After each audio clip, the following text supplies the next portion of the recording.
So hi guys, तर आम्ही आज बोलत आहोत कोंडुळे. ठीक आहे, तर रोहिणी कोंडुळे दाखव जरा. कोंडोळे नाही तर शेंगोळे म्हणतात त्याला. रोहिणी का ग कोंडुळे नसतात ग, सॉरी कोंडुळे असतात ग, ते शेंगुळे नसतात. कसं ग कच्चीला पकडला सांडच्या, आता ह्याला तरी सोड कमीत कमी. तू आंब्याचं घ्यायचीच असं नक्की. हा अगं आंबेजोगाईचे मी पुण्यात राहते, पण याला शेंगोळे म्हणतात. हे जे गाईज हे जे कोंडुळे आहेत रोहिणी, कोंडुळे ऑल ओव्हर महाराष्ट्रामध्ये कोंडुळे म्हणतात त्याला. तू कुठेही जा कोंडुळे म्हणतात त्याला रोहिणी. शेंगुळे नसतात ते, कोंडुळे असतात. संपदा हे घे, त्याला शेंगोळे म्हणतात. तुला किती वेळा पण सांगू? छान झाले, कुठे हा ना, थँक्यू. खूप छान झालं. थँक्यू.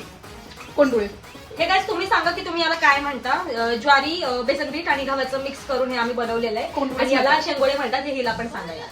कोंडुळे नाही, सॉरी कोंडुळे म्हणतात, शेंगुळे म्हणत नाही. तू शांत बस, इकडे हेच म्हणतात. तू आंबेजोगाईचीच ना नक्की?